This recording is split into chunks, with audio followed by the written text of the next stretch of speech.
Cada día, cientos de miles de personas caminan por las calles del Distrito Financiero de San Francisco, uno de los corredores urbanos más ricos del mundo, completamente inconscientes de que bajo sus pies yace una flota olvidada de barcos. Así es, San Francisco fue construido sobre una flota de barcos del siglo XIX, según el arqueólogo James Delgado, quien ha pasado más de 4 décadas excavando bajo la ciudad. Lo explicó de manera bastante sencilla, comentando, cito, «Bajo las calles y aceras yace la Pompeya de la fiebre del oro, que es un mundo entero congelado en el tiempo». Sin embargo, de vez en cuando, un proyecto de construcción se topa con una de estas embarcaciones, recordándole a San Francisco su pasado. Entonces, ¿cómo fue que la ciudad terminó construida sobre barcos y por qué siguen ahí abajo? Sigue atento para descubrirlo mientras exploramos la historia de por qué San Francisco fue construida sobre barcos abandonados. Soy tu anfitrión Ryan Sokash y estás viendo It's History. Para que tengas contexto, a principios del siglo XIX, el lugar que ahora llamamos San Francisco era poco más que un lodazal llamado Hierba Buena, que en español significa buena hierba, un nombre elegido en honor a la menta silvestre que crece en las laderas de esa zona. De todos modos, para mediados de la década de 1840, su población era de poco más de 200 personas. Tenía una cala, un puñado de edificios de adobe y casi nada más a su favor. Geográficamente, no era un lugar obvio para construir algo importante. El terreno era empinado, los vientos eran fuertes y, lo peor de todo, la poca tierra plana que había era en su mayoría solo lodo de la bahía. Sin embargo, tenía una característica que eventualmente lo definiría por completo: su posición en la entrada de la bahía de San Francisco. Verás, cualquier barco que llegara por mar tenía que pasar por ese estrecho, y cuando lo hacía, el primer fondeadero protegido era la ensenada de Hierba Buena. Y aunque este puerto natural vio muy pocos barcos en los primeros días, todo cambiaría a mediados de siglo. En la mañana del 24 de enero de 1848, un carpintero llamado James Marshall estaba inspeccionando un canal en el aserradero, propiedad de John Sutter, una instalación en las estribaciones del este de Sacramento. Y cuando lo hizo, notó algo que brillaba en el agua poco profunda. Cuando lo recogió, era oro. Ahora, se suponía que la noticia de ese descubrimiento debía mantenerse confidencial, pero en cuestión de semanas, el secreto se difundió de forma masiva. La mayoría de los relatos citan a un comerciante llamado Samuel Brannon como el responsable de difundir el rumor tan ampliamente, ya que sabía que vendería más suministros si el público estaba enloquecido por la minería de oro. Aparentemente, corrió por las calles, sosteniendo un frasco con polvo de oro sobre su cabeza, gritando: «Oro, oro, oro del río Americán». La gente le creyó, y en tan solo un año después de esa maniobra, se estima que 90,000 nuevos residentes habían inundado California. Se les llamaba los del 49 y venían de todos los rincones del mundo. Estamos hablando de la costa este de Estados Unidos, Europa, Asia y más allá. Y como todavía no había ferrocarriles ni carreteras hacia California en ese entonces, la gran mayoría de estas personas llegó en barco. Y esos barcos llegaron por miles. Para el verano de 1850, más de 500 barcos estaban anclados en la ensenada de Hierba Buena.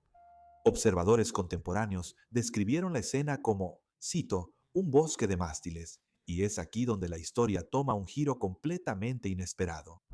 Al llegar, los barcos simplemente se quedaban ahí, simplemente los dejaban en la bahía mientras los hombres salían a buscar oro. En la mayoría de los casos, en el momento en que se echaba el ancla, la tripulación desertaba. Por ejemplo, el registro del barco ballenero Niantic cuenta esta historia con detalle preciso.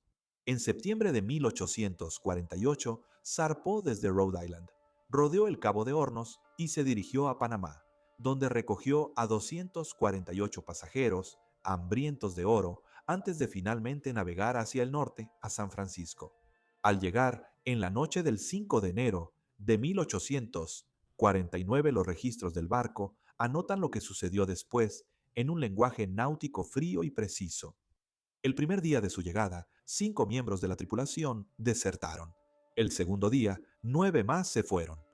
3 más se fueron al cuarto día, mientras que 2 fueron arrestados por atacar al capitán con un cuchillo.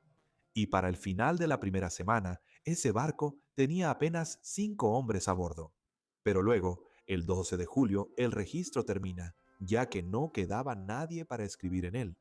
El capitán, incapaz de formar una nueva tripulación o encontrar carga de regreso, recibió instrucciones del dueño del barco a través de un agente: vender la embarcación.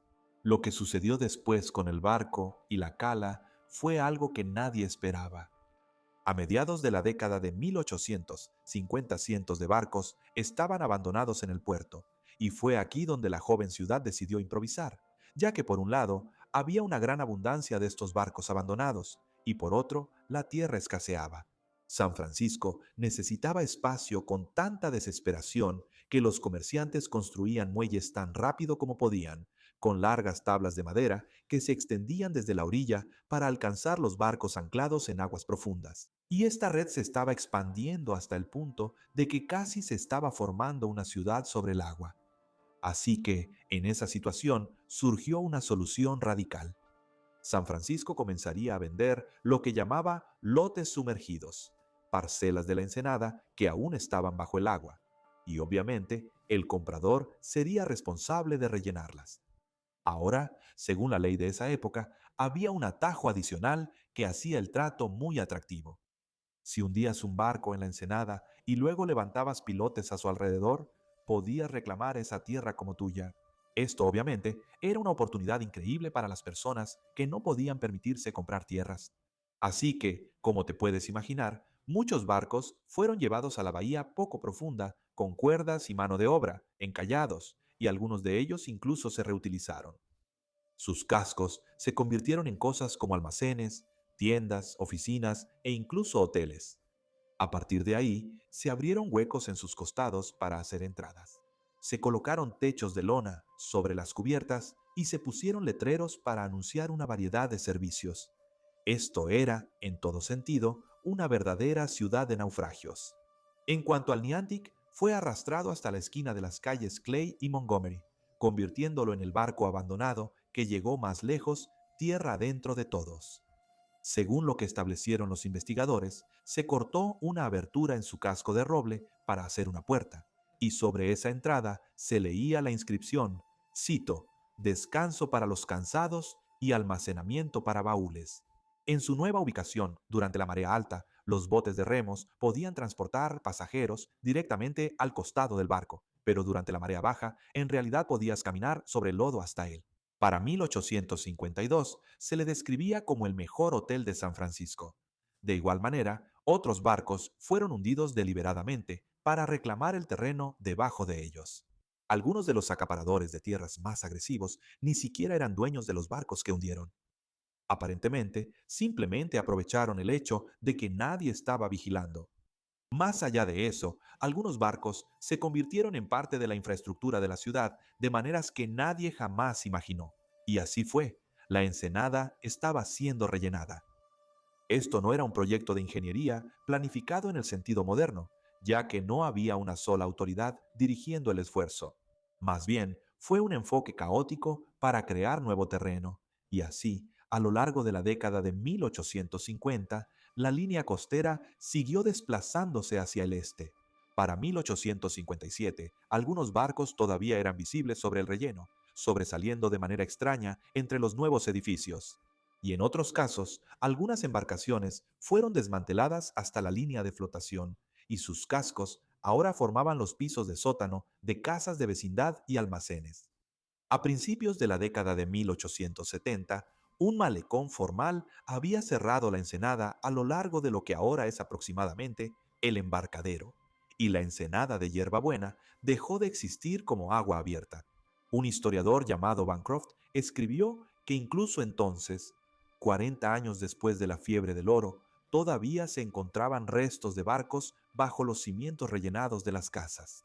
Todo esto quiere decir que el terreno plano y bajo de lo que ahora llamamos el distrito financiero fue construido sobre naufragios.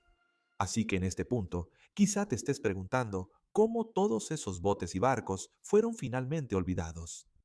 Déjame explicarte. En las primeras horas de la mañana del 3 de mayo de 1851 menos, de 2 años después del inicio de la fiebre del oro, un incendio se desató cerca de la zona portuaria y arrasó la ciudad, que era en su mayoría de madera y estaba muy concurrida, a una velocidad devastadora.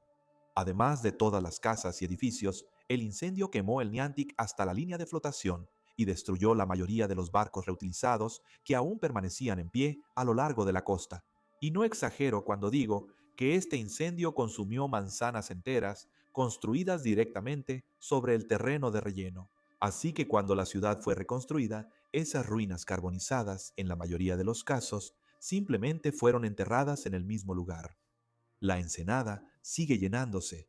Por eso el casco inferior, carbonizado del Niantic, se convirtió en la base del Hotel Niantic, que existió en varias formas a lo largo de las décadas. Y aunque el naufragio fue descubierto varias veces a lo largo de la historia, no fue sino hasta 1978 cuando se realizaban excavaciones para un nuevo edificio cerca de la pirámide transamericana, volvieron a redescubrir el casco, en gran parte intacto. También encontraron cosas como herramientas, utensilios para comer y pertenencias personales, sin mencionar la botella de champán con corcho que había permanecido intacta durante 127 años. El Niantic es el más famoso de los barcos enterrados, y su popa ahora está en exhibición en el Parque Histórico Nacional Marítimo. En cuanto a la proa, bueno, esa sigue sellada bajo el estacionamiento, esperando lo que venga después. Y aunque su historia es la más conocida, está lejos de ser la única. Arqueólogos e historiadores han documentado ya la ubicación de al menos 40 a 50 barcos solo bajo el distrito financiero. Sin embargo, las estimaciones del número total enterrado en todo el centro de San Francisco son considerablemente más altas. Un desguazador de barcos de la época de la fiebre del oro estimó que al menos 100 embarcaciones estaban sepultadas bajo las calles.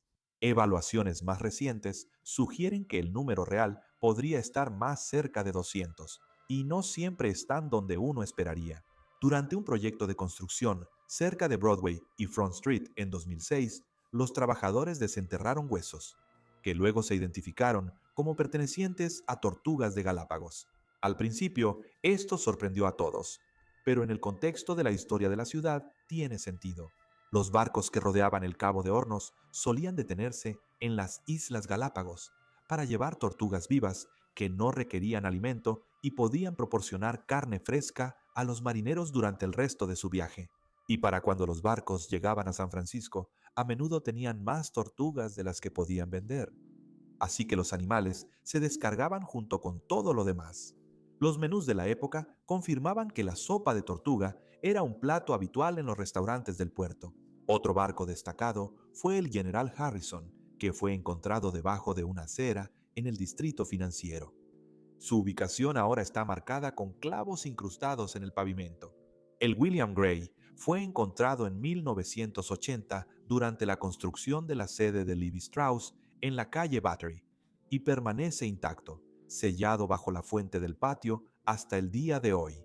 Finalmente, se dice que el Old Ship Saloon en Pacific Avenue está construido sobre los restos de una embarcación llamada el Arkansas, que fue sacada del agua y utilizada como tienda antes de ser completamente cubierta por construcciones. Lo que ocurrió en Yerba Buena Cove entre 1849 y principios de la década de 1870 fue uno de los procesos de formación urbana más acelerados y caóticos de la historia registrada. Piénsalo, un asentamiento de 200 personas se convirtió en una ciudad de 50.000 en aproximadamente 2 años, y lo hizo sin mucho plan ni un precedente adecuado a seguir. Los hombres que rellenaron esa ensenada no eran ingenieros ni urbanistas, eran simples comerciantes y oportunistas que usaron lo que tenían a la mano. Esa ensenada rellenada ahora forma el terreno más plano de San Francisco. O como dijo una vez el arqueólogo James Delgado, cito, San Francisco se define por su relación con el agua. No solo surgió junto a la bahía, surgió de ella. Lo dejaremos aquí por hoy, pero les agradezco a todos por vernos. Y como siempre, soy Ryan Sokash y me despido.